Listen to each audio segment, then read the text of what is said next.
Welcome back, brothers and sisters. Welcome back to African Metaphysical Center for Spiritual Healing, Body, Mind, and Spirit Development. I am your host, Kufu Amin Ra, your metaphysical practitioner, Reiki master, Qigong instructor, Bond practitioner, and mystic.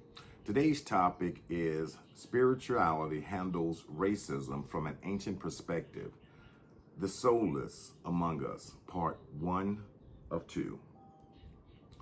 You know, before borders were drawn and labels were created, ancient wisdom knew a truth we've forgotten. We are one human family.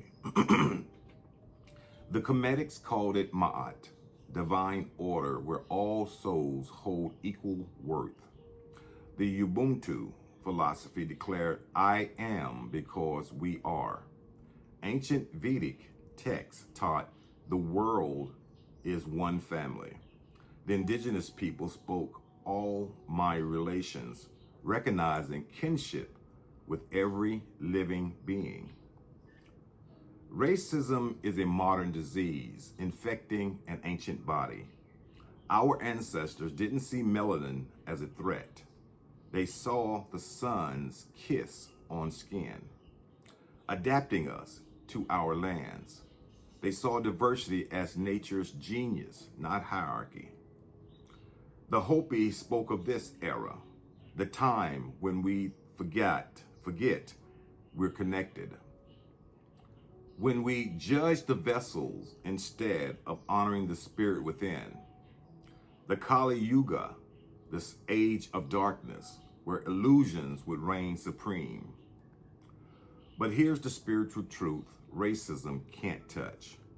Your soul has no color. Your consciousness has no race. The light that emanates you is the same light in every human being across every continent. Now, let's talk about what ancient mystics warned us about, the soulless ones. Not everyone walking in the human form carries the divine spark. Ancient texts across cultures speak of this phenomenon, the empty vessels, the organic portals, the NPCs of this reality. The Gnostics called them helix, beings operating purely on material programming without spiritual essence. These are the ones who can look at another human being and feel nothing, no empathy, no recognition, no soul-to-soul connection, because there's nothing there to connect. And here's where racism gets sinister from a spiritual lens. The soulless don't recognize the divine in others because they don't carry it in themselves. They operate on programming, societal conditioning, generational trauma, systematic indoctrination. They're running scripts, not living from consciousness. A souled being can be taught racism, can be conditioned by society, but something inside them resists. Their soul whispers, this is wrong. They feel the dissonance. They eventually question. They wake up. But the soulless, they're perfect vessels for hatred because there's no internal compass pointing them toward unity. No higher self saying, wait, we're all connected.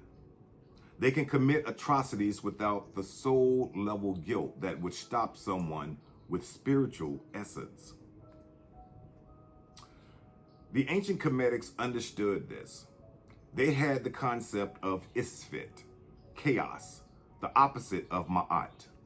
Those who served Isfit were considered soulless agents of disorder, actively working against divine harmony and cosmic balance.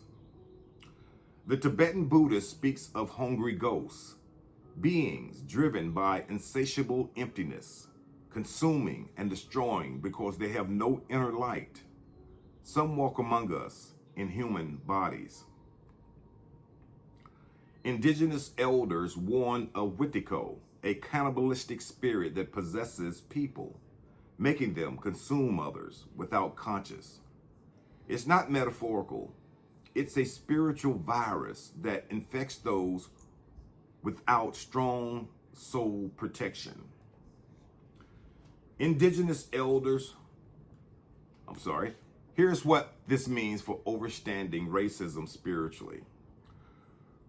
When you encounter someone whose racism is unwavering, whose hatred is absolute, whose eyes are cold when they dehumanize others, you might be facing someone without a soul.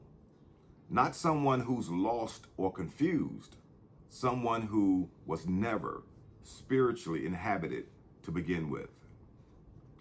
This isn't about making excuses for racism. It's about understanding the battlefield. You can't appeal to someone's humanity if there's not fully human in the spiritual sense. You can't activate their empathy if there's no soul home to receive the message. The ancient mystics knew some people are background characters in this simulation. They're here to test you, to challenge you, to see if you remember who you are when faced with their emptiness. But here's the empowering part. When you recognize this truth, you stop internalizing their hatred. You stop asking, what's wrong with me? And start understanding what's missing in them. Their racism isn't about your worth. It's proof of their spiritual bankruptcy. A soul recognizes a soul, period. Regardless of skin color, language, culture, or geography.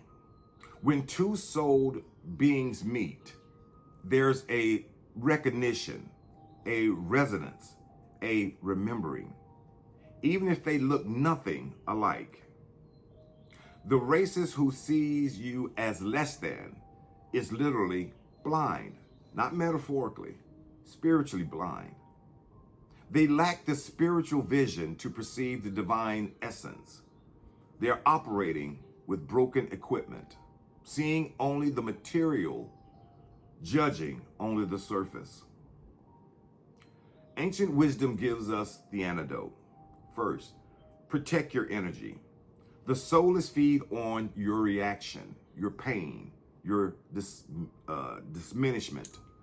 Don't give them your light. They're vampiric by nature. Next, remember your divinity. You are a fractal of the infinite, a hologram of the whole, a unique expression of cosmic consciousness. Their inability to see that in their limitations, not your reality. Find your soul tribe. They exist across all races, all nations, all backgrounds. Soul family transcends biology. When you connect with your other souled beings, you remember the truth. We are infinite. We are eternal. We are one. Do the inner work. Sometimes we carry internalized racism, absorbed from soulless programming. Cleanse it, then release it. Return to your original essence before the world told you lies about yourself or others. Raise your frequency. Racism operates at low vibration, fear, separation, scarcity. When you elevate through love, unity, and abundance consciousness, you literally become untouchable to that energy. Now, let me go over the ultimate spiritual truth about racism. It cannot survive in the presence of awakened consciousness. It's a parasite that needs unconsciousness to thrive. The more people who wake up and remember we're one human family, one cosmic expression, one divine experiment, the faster this illusion crumbles. Separation is the lie. Connection is the truth. Your soul has no color. Your consciousness has no race. The light that emanates you is the same light in every human being across every continent. When you hate someone for their skin, you're hating a reflection of the divine. You're rejecting a piece of the cosmic puzzle. You're choosing amnesia over remembering. And if you can do that without feeling soul level pain, you might want to check if you're still spiritually connected. Ancient spirituality teaches us what you do to another, you do to yourself, because there is no other. There's only us, wearing different faces, speaking different languages, but sharing the same breath, the same stardust, the same source. The Soulless will continue their programming until this simulation ends. But you are here to remember, to rise, to recognize your brothers and sisters, regardless of the costume they're wearing in this lifetime. Racism crumbles when you remember who you really are, and an eternal being having a temporary human experience. And when you recognize who they really are, either family members who've forgotten or empty vessels running programs, either way, your response is the same. Stay in your power, protect your light, love your soul family fiercely, and keep rising. We've been family since the beginning. Some just forgot.